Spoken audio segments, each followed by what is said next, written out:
करने की कोई जरूरत नहीं होगी। मैंने सबके लिए पहले ही अलग अलग पैकेट बना दिए हैं।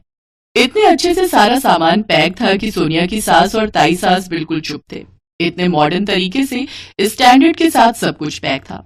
सामान इतना अच्छा आया था कि सुषमा उस समय चुप ही हो गई। अगले दिन करवा चौथ था। सुषमा ने सोनिया को सुबह 4 बजे उठा दिया। सोनिया, उठ जाओ, सरगी करनी है। सोनिया, मम्मी बुला रही है, तुम्हें सरगी करनी है। मैं अकेली नहीं उठूंगी, तुम भी मेरे साथ उठो। हाँ ठीक है, ये बड़ी जबरदस्ती है। सोनिया और राहुल बाहर जाते हैं। ये क्या राहुल, तू क्यों उठ कर आ गया? मैंने तो इसे बुलाया था। मम्मी जी, राहुल इतनी गहरी नींद में आराम से सोए, मैं भी तो उठी हूँ ना, इसलिए मैंने इन्हें भी उठा दिया। मैंने तो तुम्हारे ससुर जी को नहीं उठाया, ऐसे पति को तंग नहीं करते हैं। कोई बात नहीं मम्मी, थोड़ी देर की तो बात है। वैसे भी आज ऑफिस की छुट्टी है, मैं थोड़ी देर बाद में सो जाऊंगा। पता नहीं आजकल के मॉडर्न बच्चे हैं, करवा चौथ के व्रत में भी पति उठेंगे साथ में, पहली बार देखा है। सारा सामान तैयार है, आओ बैठो, सरगी खा लो। सोनिया और राहुल भी सुषमा के साथ बैठ जाते हैं। सुषमा सोनिया को सरगी देती है। दिन में सुषमा अपने कामों में लगी होती है। सोनिया को प्यास लग रही थी। राहुल, मैं बार बार पानी लेने के लिए किचन में जाती हूँ, फिर याद आ जाता है कि मुझे तो पानी पीना ही नहीं है। मैं तुम्हें नाश्ता दे रही थी तो मुझे भूख लग रही थी, अभी तो पूरा दिन बाकी है, कैसे बीतेगा? अरे मम्मी यहाँ नहीं है, चुपचाप कुछ खा लो, किसी को पता नहीं चलेगा। राहुल, इतनी भी कमजोर नहीं हूँ, मैं रख लूंगी व्रत। दिन बीत जाता है। शाम की पूजा का समय आता है। मम्मी जी, आप ये वाली साड़ी पहनो, ये बहुत सुंदर लगेगी आप पर, और आज आपका मेकअप मैं करूंगी। ताई जी के घर पूजा में आप सबसे सुंदर लगोगे। अरे बहू, मैं कहाँ ये मेकअप वगैरह करती हूँ, सिंपल सी एक बिंदी और लिपस्टिक लगा लूंगी, बस बहुत है।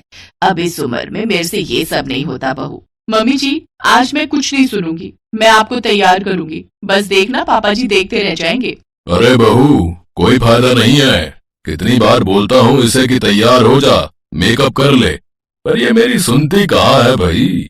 पापा जी, आज मैं तैयार कर रही हूँ ना, इसलिए मम्मी जी मना नहीं करेंगी, बस आप देखते जाओ मैं मम्मी जी को कितना सुंदर तैयार करती हूँ। सोनिया सुषमा को बहुत सुंदर तैयार करती है और उसके बाद वो खुद तैयार होती है। वो दोनों जेठानी के घर में पड़ोस में पूजा के लिए पहुँचती हैं।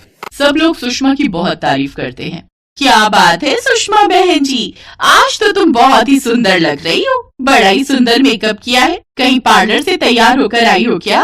अरे नहीं नहीं उषा जी, मुझे सोनिया बहू ने तैयार किया है, इसने बोला कि आज ये तैयार करेगी।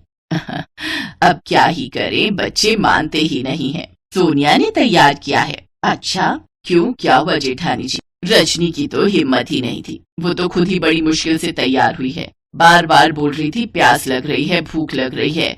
मैंने भी कहा कि आराम कर ले। आज मैंने ही फिर सारा काम भी किया और तैयार भी जल्दी जल्दी में हुई मैं।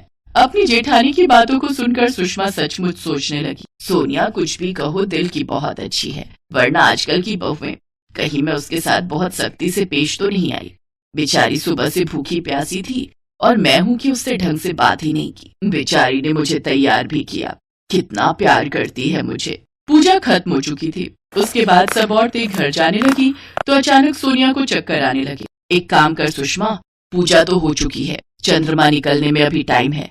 मैंने भी रजनी को चाय की खुल कर दी है, सबके लिए चाय बना लेते हैं, तू भी पी ले एक कप और सोनिया भी पी लेगी। नहीं नहीं ताई जी, चंद्रमा निकल आएगा तब पानी पी लूंगी, मैं बस ऐसे ही चक्कर आ गए थे।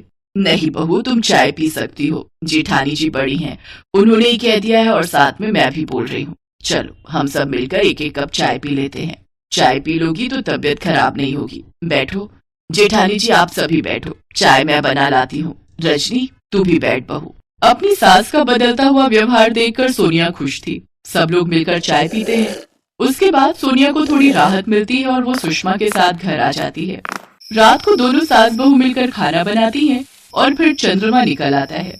वो दोनों चंद्रमा का पूजन करती हैं और दोनों सास बहू का करवा चौथ का व्रत पूर्ण होता है। सुषमा के मन में सोनिया को लेकर जितनी भी गलतफहमियां थी वो उस दिन दूर हो गई थी।